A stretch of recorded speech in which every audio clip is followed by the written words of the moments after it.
Hello, everyone. Good to see you. Been a while since I've been here. Yeah, we thought you abandoned us.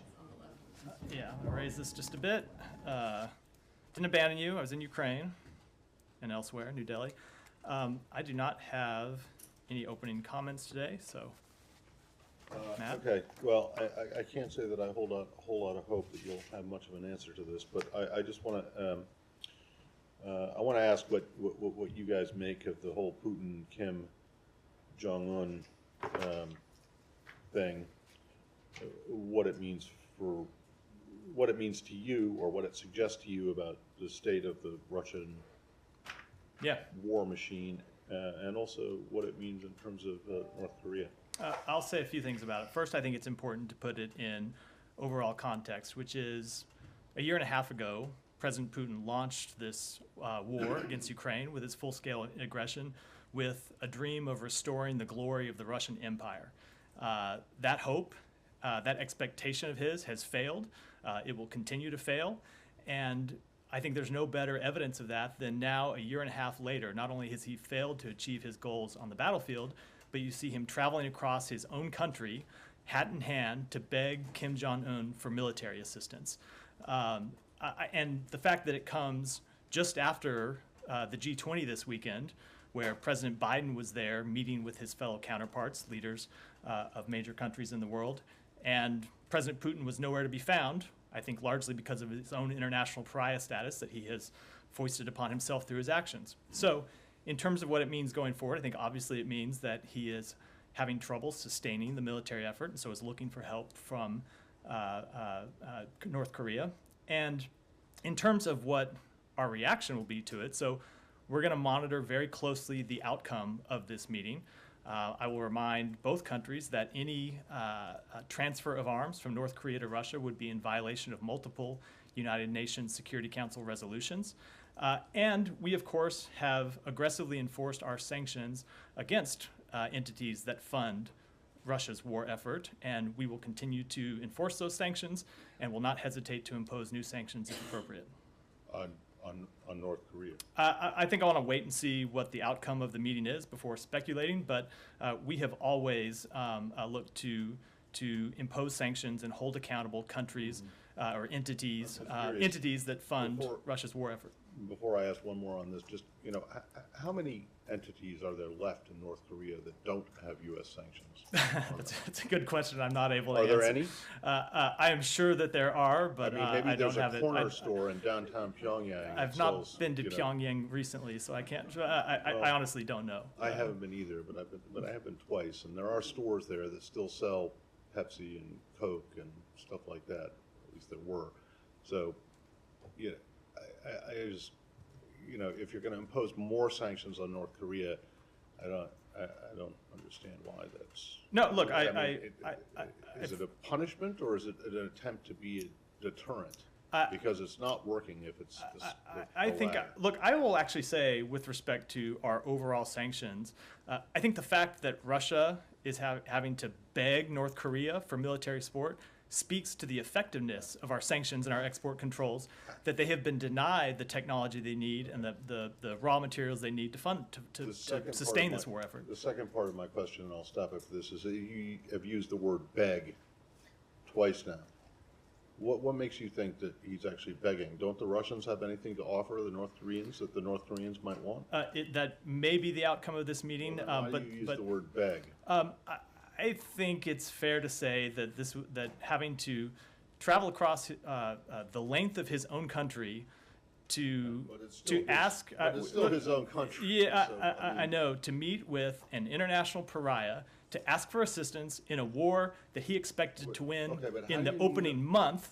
Look, I would characterize it as him begging for assistance. Now we'll see. There may be something that he offers in exchange. We'll see when it comes. We'll monitor it very closely. Okay. Well, and if there is an exchange, will you still think that that's begging? Why don't we wait and see? I'll wait and see what happens and characterize it after. No, after you we see. won't wait because you did characterize it like 3 times. Fair, fair enough. Let's before we pass any further judgment, let's wait. I stand by my Okay. characterization. All right. Well, I mean, I'll add any fair further enough, characterization but when we see the outcome of the meeting. You don't have any information, or at least information that you can share about what North Korea might get in return for No. this assistance. Okay. No. Thank you. Do you have any notion or knowledge of what kind of equipment that Russia is begging for? I'm going to wait. Let's wait and see Has what there the been meeting shows. let's say a statement saying that we are going to North Korea to get some weapons? from I'm the sorry, Russian? what? I mean, how did you conclude that the president of Russia is meeting with the president of North Korea for, asking for weapons? I don't think it's a social gathering, Saeed. No, I'm just saying, okay. Maybe it's something else. We shall see. I will happily eat my words if it turns out not to be, but let's. They might me have just- tea and I- ride white horses around. you know. Perhaps. Let me I have a quick follow-up. And now you're saying that the Russians have strategically failed. But, looking at what's going on, we see that Russia is holding the territory that it went out to hold. Their economy has improved a lot since last year, So I don't see where, while the counteroffensive, by all assessment, had failed. I mean, just educate us on how you see that Russia has failed. You are conflating a number of things here, and I will take them in some attempted order. I will say, first of all, with respect to Russia's overall strategic failure, you have to remember what Russia's goals were, and their goals were to take Kyiv, to take the majority, if not all of the country, to overthrow the democratically elected government of Ukraine. All of those things have failed.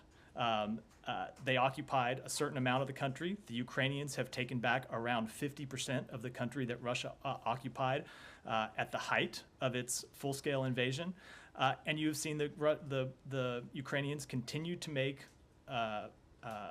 to continue to show tangible results in taking back territory from the Russians, both in their efforts last year in the counteroffensive that they launched last fall, and in the counteroffensive that they launched in the past month or two that is ongoing. Secretary Blinken was just in Ukraine, as you know, discussed this exact question with the Ukrainians, was briefed on the results that they are showing, and we have seen those results accelerate. Now, that doesn't mean that the outcome is certain. Obviously, war is difficult, and the Ukrainian military is facing dug-in, entrenched Russian forces. But number one, Russia's goals have failed in every way since the outcome of this war. And number two, we continue to assess that the Ukrainians are making progress in their counteroffensive, and we have confidence in the ability of their forces. Camara. Matt, on China, there was a story over the weekend in Wall Street Journal saying that Wang Yi was no longer coming to UNGA. First, can you confirm that? Because that was the anticipation from State Department that he would come during UNGA and meet with Secretary Blinken.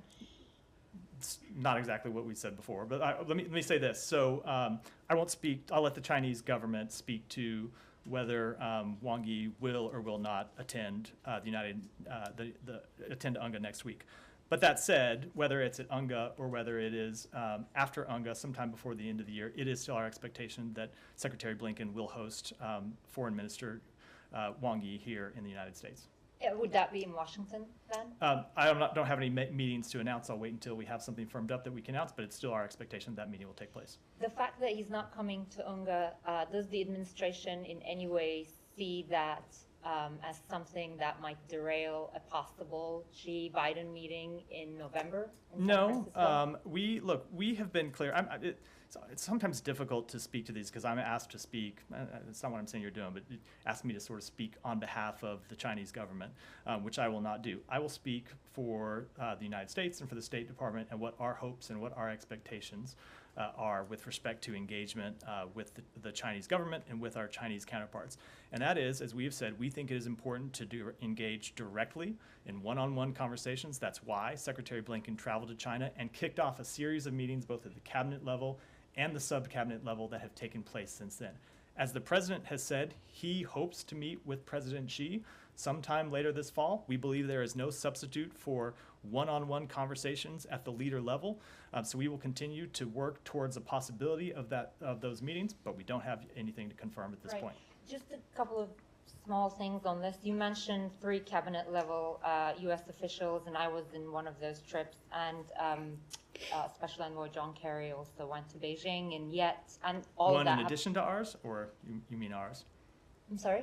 One in addition to the one to our meeting? Well, I mean, 3 cabinet Yeah, level yeah. plus like John Kerry, and all of that happened within a span of less than 3 months, and we've seen no reciprocity, and now we learn that Wang Yi is probably not going to be coming during UNGA. Does the administration take this as a bit of a snub? Not at all.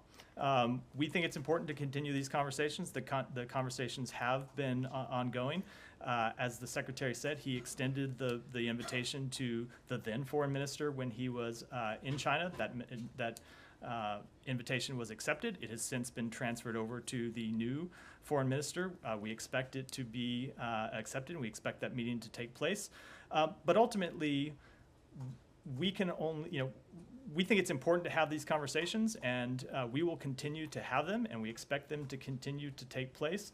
But we can't speak for the Chinese government about when and where they will send their ministers. Those are decisions for them to make. Final one, is Secretary Blinken going to meet with, I believe that was VP, Chinese VP, who's coming instead of Wang Yi during UNGA? I don't have any meetings to announce at this point, maybe as we get closer. Thanks. Yeah, Jen. Can I switch to Ukraine? Yeah. President Zelensky, in an interview with Fareed Zakaria over the weekend, said he was expecting or hoping he would get ATACMS by this autumn. Has there been a change in the U.S. Position on providing ATACMS to Ukraine? There has not been. You saw Secretary Blinken speak to this over the weekend. We always assess the military assistance that we can provide to Ukraine, both what is appropriate to provide at any given point, what we are able to provide at any given point, and what our allies and partners who are part of this coalition can provide to them. It's a question that we continue to take up and continue to look at, but there's been no change at this point. Is it the U.S. assessment that these would be effective weapons for Ukraine in its counteroffensive? I think I will just say that these are ongoing conversations that we have with our Ukrainian counterparts, as well as conversations we have inside the United States government, but we don't have any new position to announce at this point. Yeah, Leon. Yeah, hi, Matt. I was wondering, the secretary gave a series of interviews over the weekend, CNN and ABC, what have you. I found that, you probably won't agree, but that he was at pains to, over the G20, to explain how it could have been a success when, speaking of Ukraine, Russia is not mentioned in the statement. On climate issues, it's way under par of what was expected. There wasn't the Chinese president present in India, and so my question is, do you still think it was a success or a missed opportunity? We absolutely believe it was a success. I will just say with respect, let's take a moment. First, with respect to the statement, the G20 is a big organization. Russia is a member of the G20. China is a member of the G20. There are members that have a diverse range of views. We believe the fact that that organization was able to issue a statement that calls for respecting the territorial integrity and sovereignty and saying that those principles should not be violated is an extremely important statement, because that is exactly what is at heart of Russia's full invasion of Ukraine. It is those very questions. So we thought that was an incredibly important statement for them to make. You also saw important announcements made at the G20 about new economic arrangements between Saudi Arabia and India that the United States was a part of. And I will say, with respect to President Xi not attending, I'm not going to speak to whether President Xi should have attended or should not have attended. I will say we found it incredibly productive for President Biden and Secretary Blinken to be there engaging directly with their counterparts. As I said in response to a question a moment ago, there is no substitute for that, and we found it incredibly productive for the interests of the United States to be able to have those conversations and advance them, as the White House made public over the weekend. In addition to the sessions, the president had a number of pull-asides with leaders of other countries where we were actively advancing the foreign policy priorities of the United States, including engaging on the war in Ukraine. Follow up on that. Yeah. May I come back? I have 2 housekeeping questions for the first round, but before that, let me follow up on what you just said. Russia and China were members of that very organization last year as well. So is there any reason why we did not see? There's what we a, saw? I think if you go back and look at the statement that issued last year, there was a note, and I will need to follow up to get the exact. There was a note that Russia had abstained from that statement or did not join it. So it was a different statement last year from a different collection of countries. What was the role of Lavrov in this process? Has there been any interaction between the U.S. delegation and the Russians? There was no interaction between Secretary Blinken and Foreign Minister Lavrov. I'm not aware of any other interactions between the U.S. and Russian delegations. I can't rule out the fact that someone said hi in the hallway or something passing each other, but I do not believe there were any substantive interactions. All right, I have two housekeeping, if you don't mind. Who is the State Department chief cyber ambassador right now? Because I got confused. Nate Flick was the leader who was leading the bureau, and today's appointment of Dr. Eileen Donoghue. It's to pursue. I'll get you back to with the exact substance, but she is appointed to lead a slightly different effort, and it's outlined in the statement that we issued, and we can follow up with you separately on some of the specifics. Any connection between this appointment and reports that you have seen cyber escalation from Russia? No. No. Okay. The last question on housekeeping again. The secretary spoke with President Aliyev of Azerbaijan on September 1st, and it was some sort of urgent call because he was traveling. He raised concerns about what was going on, and the State Department came out with a readout on September 6th, 6 days after that. That did not speak any urgency. Why? So separate and apart from the question of when a readout that was over a holiday weekend might have come out, I think if you want to speak to the urgency that the department has shown to this matter, look not just to the conversation that the secretary had then, but that the secretary spoke with the leaders of both Armenia and Azerbaijan over the weekend while he was traveling. One call from New Delhi, one call from Hanoi.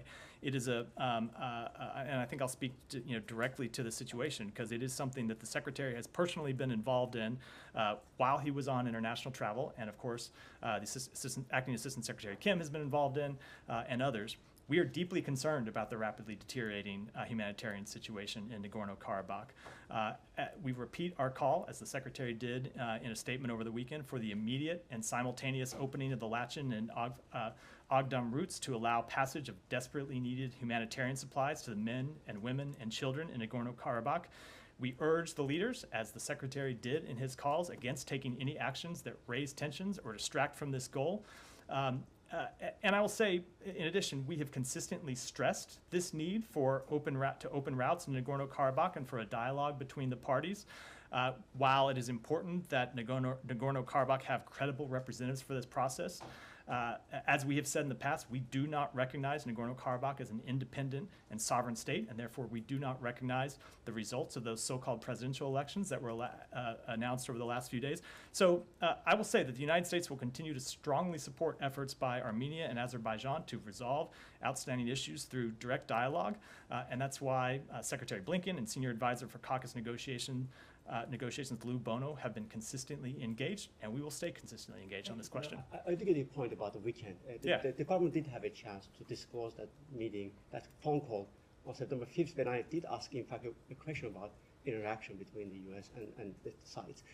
One more point about that readout. You guys did not mention human rights. Let me ask you directly. Are you guys sacrificing human rights for peace talks? If so, there are concerns that you might not achieve anything. Sacrificing human rights, I just made very clear that we want both corridors to be reopened to deliver much needed humanitarian assistance into Nagorno-Karabakh. And the Secretary made that clear to the leaders of both Armenia and Azerbaijan over the weekend, as have other representatives from the State Department and the United States government. So no, I would not agree with that characterization at all. But did he mention human rights situation in Azerbaijan, the case of Gubadibadoglu and other concerns that you guys have raised? I don't have a specific readout on that. These calls were about the crisis situation on the ground right now and trying to resolve it. Yeah, go ahead.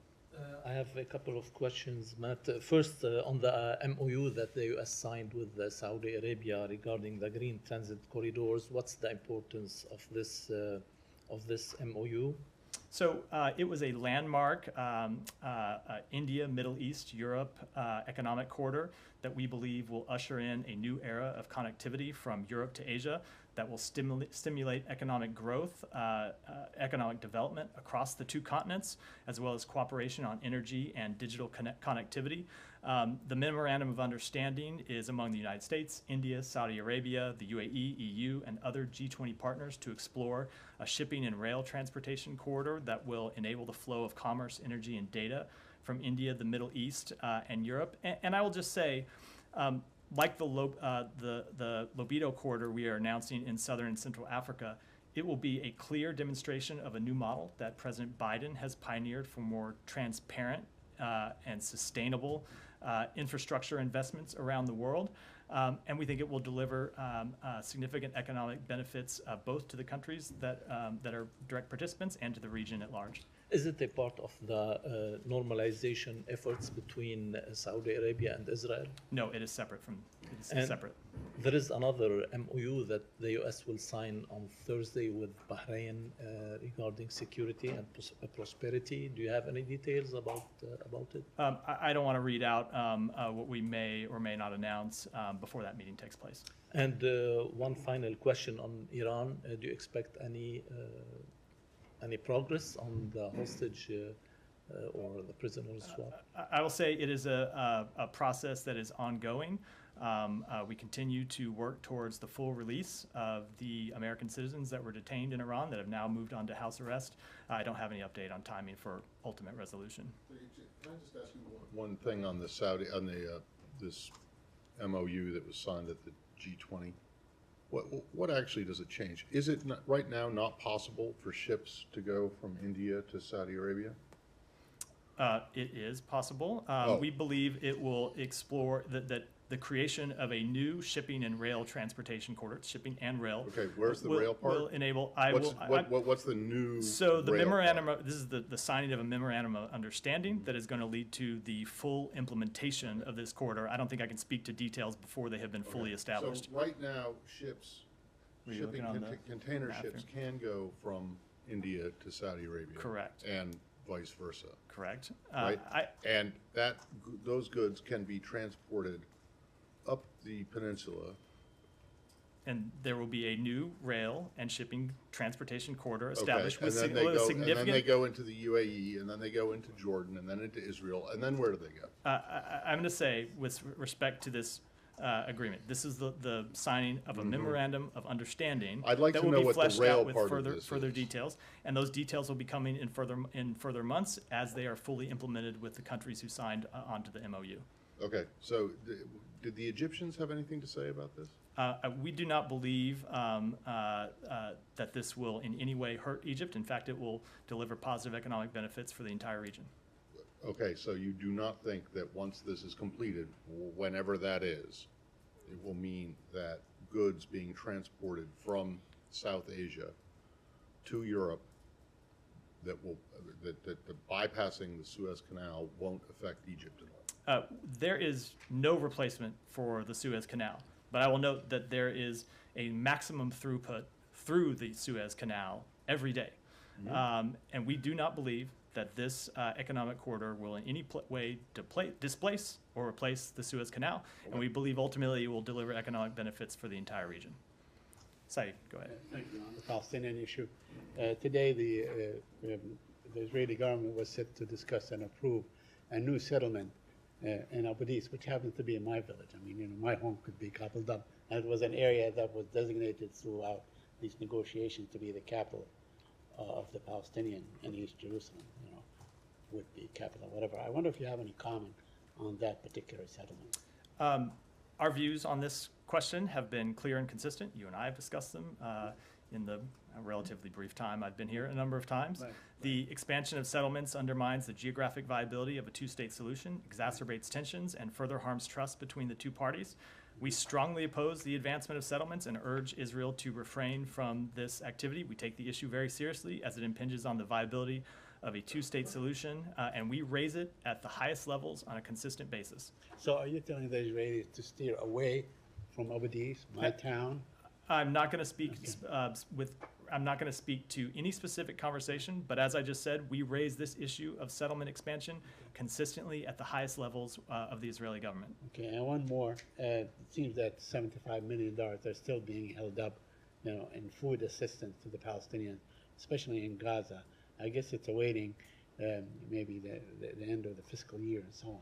And I wonder if you could comment on this, because the situation, as you've probably been following up with UNRWA and with the distribution of food and the assistance of food in Gaza, cannot wait till the end of the fiscal year or the beginning of the new one. I would say that we agree that funding for UNRWA supports provision of food, healthcare, education, relief, and social services, which are more vital than ever with the worsening violence in the West Bank and Gaza and deepening economic decline in the region. And we are committed to working with the UN and our international partners to provide rapid humanitarian assistance and to marshal international support for recovery efforts in a manner that benefits the Palestinian people. So we would agree that this funding is important and are trying to move it through.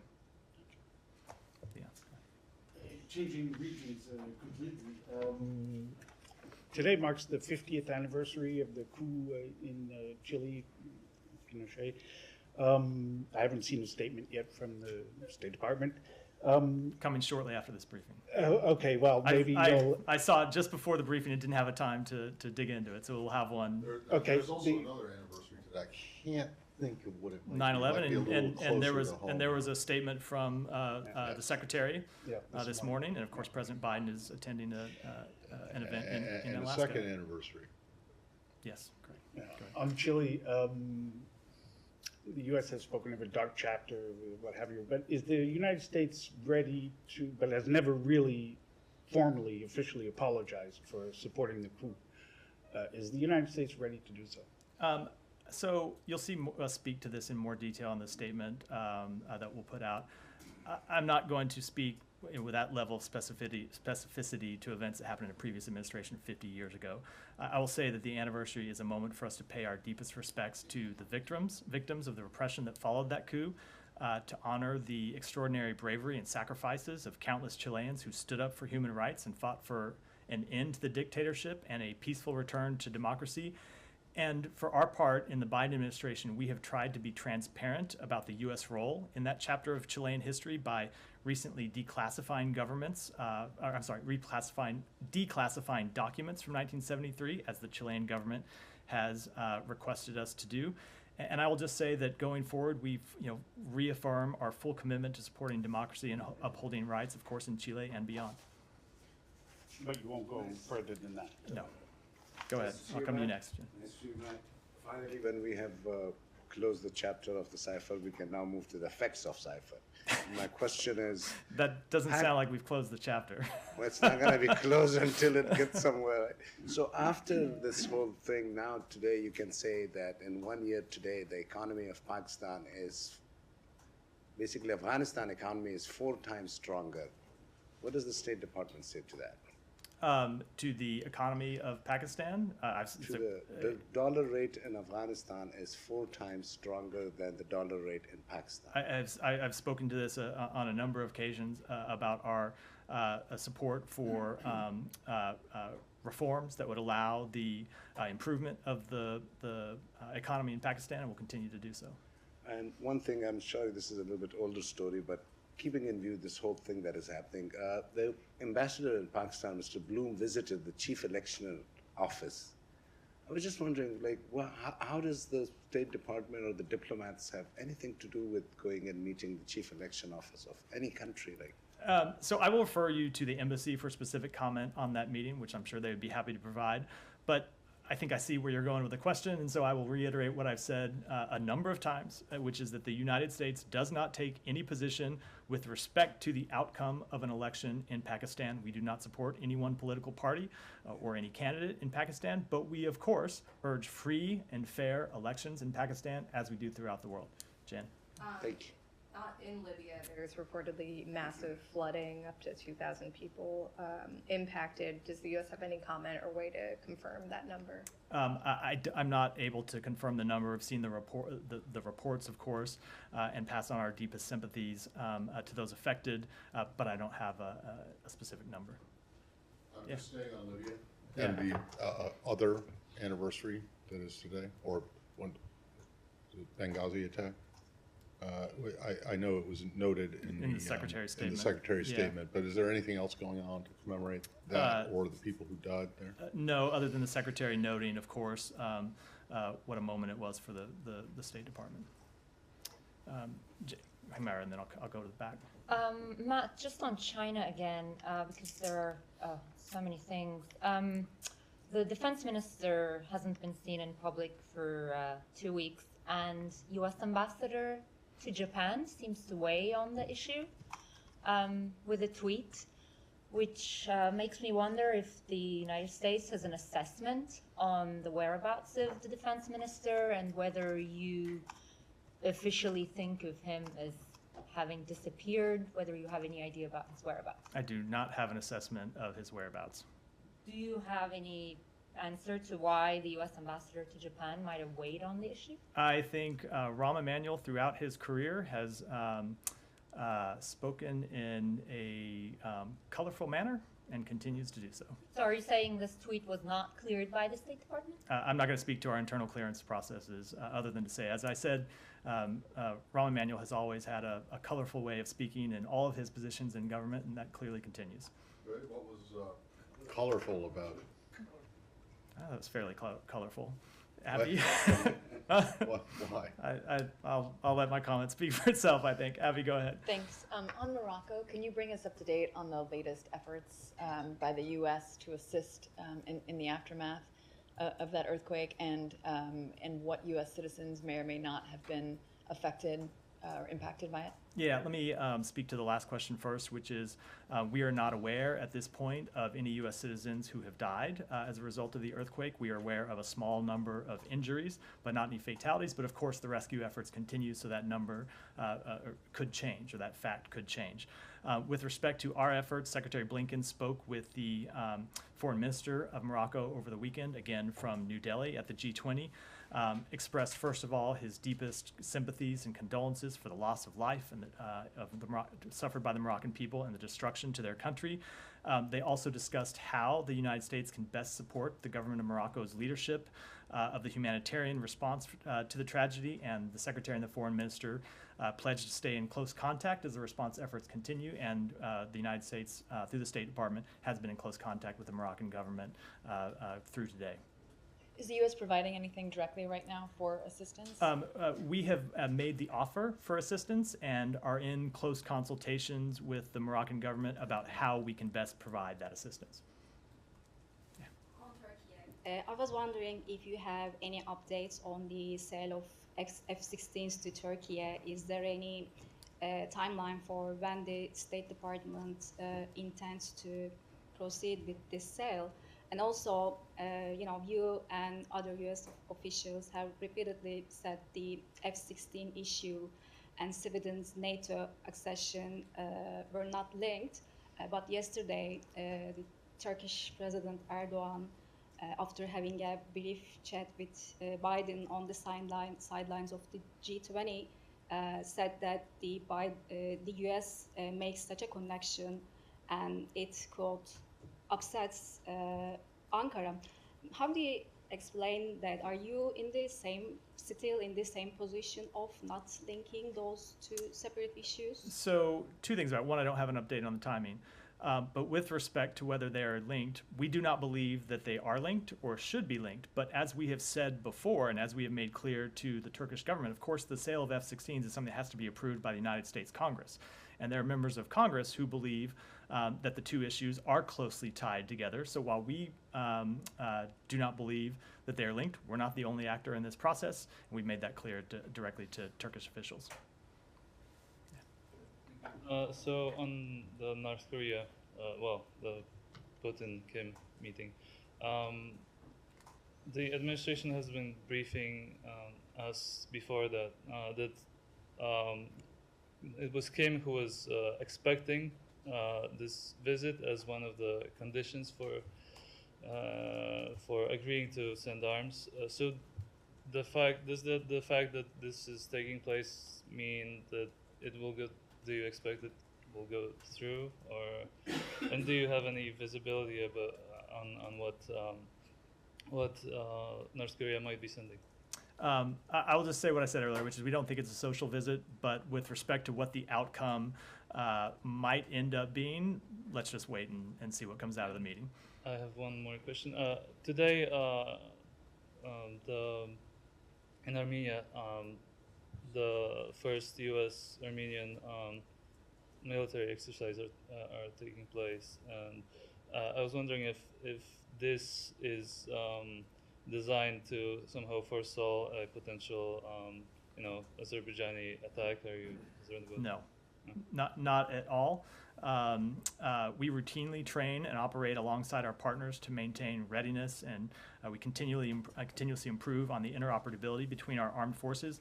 Armenia is a long-standing partner to the United States and has an enduring relationship since 2003 with the Kansas National Guard as part of the Department of Defense's State Partnership Program. So no, this is a routine exercise that is in no way tied to any other events.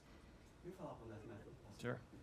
You probably have seen Russia's response to today's Armenian U.S. military training. They remind Armenia to remember where their loyalties lie. Do you have any reaction to that? I think that given Russia has invaded two of its neighbors in recent years, it should refrain from lecturing countries in the region about security arrangements. Thanks so much. And one more on Putin-Kim meeting. You told Matt earlier that Putin was nowhere to be found last week, and then you said he is meeting with international pariah this week, today. Do you think this is meeting between two international pariahs? Is that how you see Russia, Putin as well? And do you think it will cement Putin as a pariah?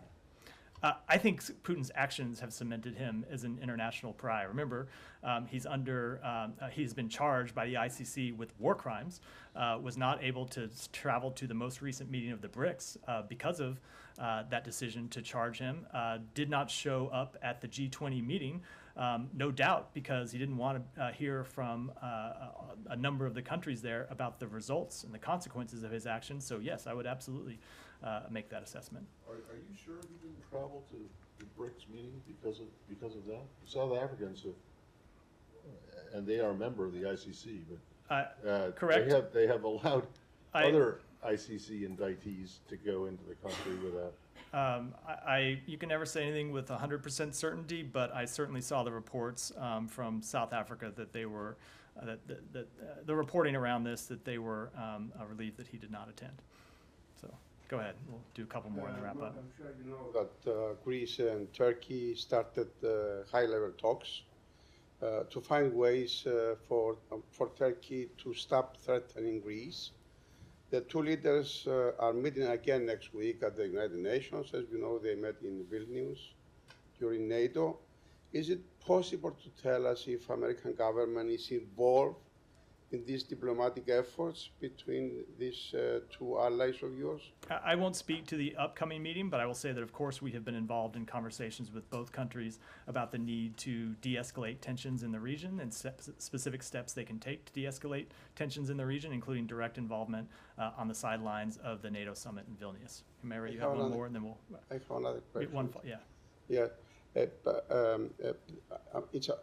My question is about the relations between Albania and Greece, another two allies of yours. But the relations are in deep crisis lately because the Prime Minister of Albania, I don't know if you know, has ordered the arrest of a Greek mayor. He is an elected mayor. He's still in jail after 3 months. My question is that, do you know about the arrest? And if you know, have you intervened with the Albanian government to release this elected mayor? Let me take that one back. Humera, and then Jen, we'll wrap up. Just want to follow up on the F-16 question, because in the same comments, Erdogan also talks about how he has his own Congress to persuade, and that's a reference to the Turkish parliament. And when you read the comments in their totality, it does sound like the ratification may not be as soon as the Turkish parliament reconvenes. I'm wondering if the U.S.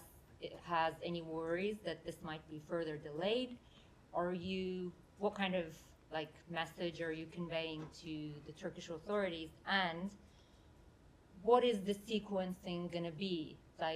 They're going to ratify, you're going to send the formal notification, or they want you to send the formal notification of the F-16s after they ratify?